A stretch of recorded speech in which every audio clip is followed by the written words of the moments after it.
Yo creo que a esta altura del debate es necesario hacer algunas consideraciones sobre lo que yo creo debe ser el debate de fondo hoy en la Argentina, al menos en el tema de los derechos humanos. ¿Por qué digo esto? Porque si aquí hoy estuviéramos discutiendo realmente la creación de un instituto universitario que estuviera llamado a satisfacer una necesidad educativa, alguna rama de la ciencia o del saber que hoy no se cubre en alguna universidad o que no se cubre extensamente en el país, nos podríamos a lo mejor ceñir al debate de la necesidad o no de este instituto universitario. Pero evidentemente no estamos aquí debatiendo esto.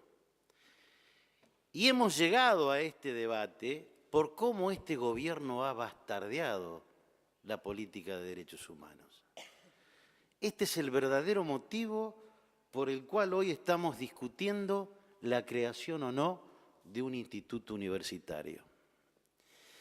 Y yo no puedo dejar de pasar por alto expresiones que se han hecho recién por parte de una diputada del oficialismo, de una senadora del oficialismo, la senadora Aguirre, que todos aquí escucharon, atribuyó para su partido político la vigencia de los derechos humanos en la Argentina. Y yo esto lo voy a decir y lo digo como radical que soy. Yo debo destacar cuál fue la actitud de nuestros partidos políticos al inicio de la democracia y al fin de la dictadura. Debo necesariamente hacerlo frente a esta aseveración y a la que vienen haciendo muchos, desde muchos sectores de la sociedad.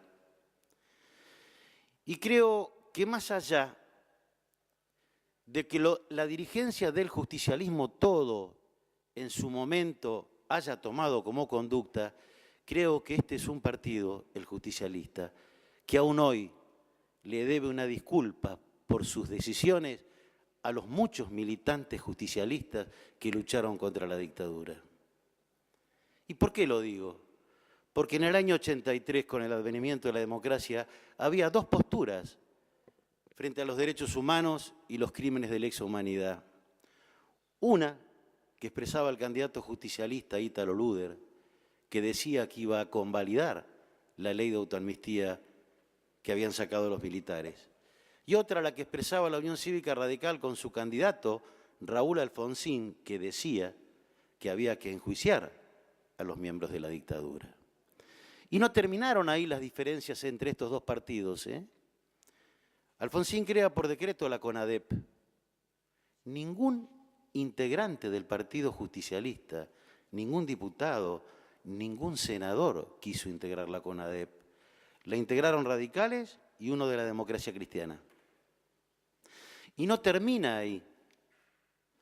El presidente del bloque de senadores del Partido Justicialista, Vicente Leónidas Saadi, no solo visitaba a los comandantes condenados en la cárcel, sino que además todos los años presentaba en este recinto una ley de amnistía. Y por si fuera poco, tampoco terminó acá. A los condenados, un presidente del signo político del justicialismo los indultó. Y yo esta no es una carga o un cargo que le voy a hacer al Partido Justicialista, porque vuelvo a repetir, muchos de sus militantes lucharon bravamente contra la dictadura, exponiendo sus vidas. A algunos les costó sus vidas. Y no empaña la acción reparadora que hizo la Unión Cívica Radical, ni la ley de obediencia debida, ni la ley de punto final. Primero, la obediencia debida fue una promesa electoral del doctor Alfonsín. Y la ley de punto final fue una ley muy oportuna para la República. Y esto, lo que voy a decir ahora, lo digo a título absolutamente personal. No quiero involucrar ni a mi partido ni a nadie. Yo no comparto el fallo de la Corte que declaró la nulidad de las leyes de obediencia debida y punto final. Y les sugiero que lean el voto en disidencia del doctor Fay, que es esclarecedor en este sentido. Pero esta es una opinión que no quiero hacer extensiva absolutamente a nadie. Es una opinión muy personal. Y aquí se decía recién, hablemos del instituto, no hablemos de la Fundación Madres de Plaza de Mayo.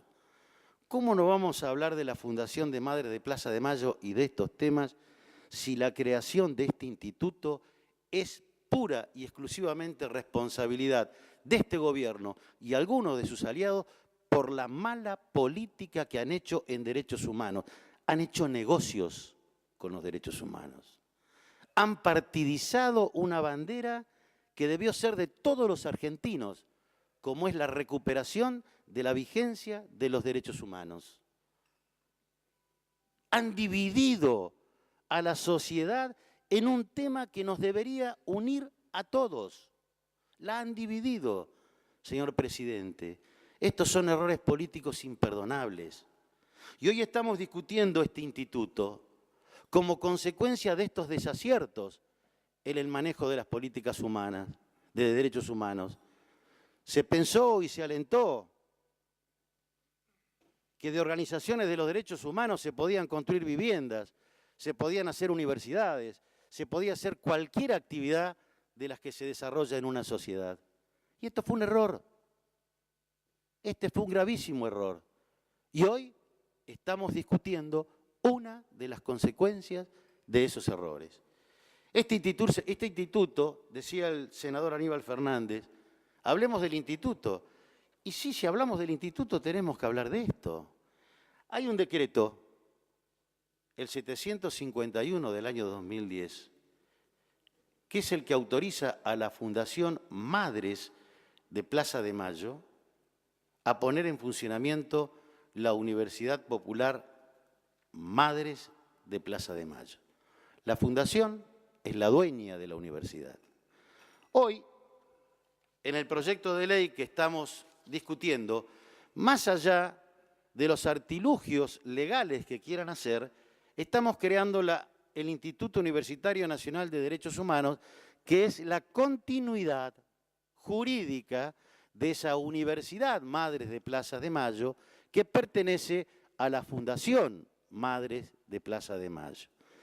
Y si alguien con ingenuidad cree que el pasivo que tiene esa fundación no va a ser responsabilidad de este instituto, comete un serio y grave error.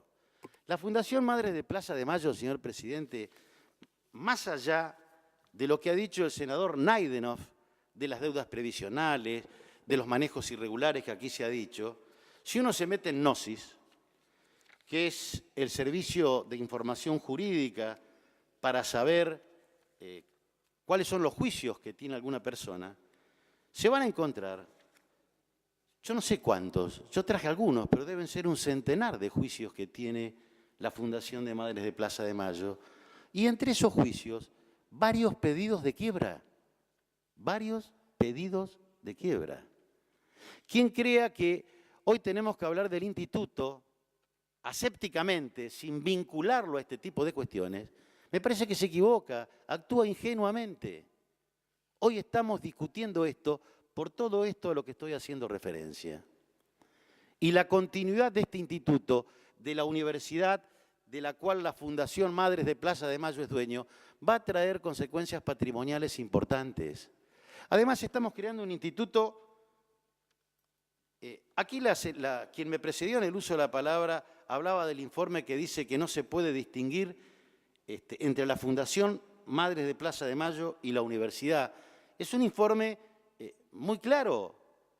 Es decir, quien crea de que esto no tiene nada que ver y que esto se termina con la creación de un instituto, está desconociendo cuáles son las consecuencias que vamos a tener al aprobar esta ley, que no tiene otra finalidad. Vuelvo a repetir, no estamos satisfaciendo con la creación de este instituto ninguna demanda educativa insatisfecha. Con esto estamos saneando un perverso manejo de recursos por una asociación, Madres de Plaza de Mayo, que ha desnaturalizado por completo la lucha por los derechos humanos. Y créame, señor presidente, desde el radicalismo es el partido que más autoridad moral tiene para hablar de los derechos humanos. Porque fue en función de gobierno quien los restituyó. Y fue el radicalismo en función de gobierno quien sí diseñó una política de derechos humanos. No fuimos nosotros los que quisimos ocultar las violaciones a los derechos humanos, ni jamás bastardeamos los derechos humanos, ni hicimos de esto una bandera partidaria. Me veo en la obligación de decirlo porque en este recinto recién se ha reivindicado la restauración de los derechos humanos para el Partido Justicialista. Y por supuesto que el Partido Justicialista y sus militantes tuvieron muchísimo que ver con la restauración de la vigencia de los derechos humanos. Tengo compañeros de facultad muertos, desaparecidos y que militaban en el justicialismo. ¿Cómo no le vamos a reconocer al justicialismo sus luchas por la democracia? ¿Cómo no se la vamos a reconocer? Pero creo que todos los que tienen los sellos del partido, del 83 hasta ahora, alguna vez van a tener que hacer un mea culpa por cómo pretendieron ocultar las violaciones de los derechos humanos. Y un mea culpa no con nosotros, sino con sus propios militantes, con los afiliados a su partido, que fueron muertos, secuestrados y desaparecidos. Y que frente a las torturas y las violaciones que sufrieron, veían cómo se propiciaban amnistías. Y esta equivocación que no hago extensiva a todo el Partido Justicialista, sino a algunos de sus dirigentes en el tratamiento de este tema, esta equivocación la vuelven a cometer ahora, no pidiendo amnistías o convalidando autoamnistías, haciendo negocios con los derechos humanos, lo que es peor, señor presidente. Esto no se puede haber llegado a esta situación si no hubiera complicidad de quienes nos gobiernan. Y esto es producto de esa complicidad. Esto es producto de esa pseudo política de derechos humanos, queriéndonos hacer creer que hubo una bisagra en la historia. Aquí también una vez recuerdo un senador dijo, estábamos cansados de ver a los genocidas caminando por las calles. Otra gran mentira, señor presidente. Puede que en el juicio de las juntas, y a los responsables de los genocidios, a alguno no le haya llegado la justicia. Puede que sí.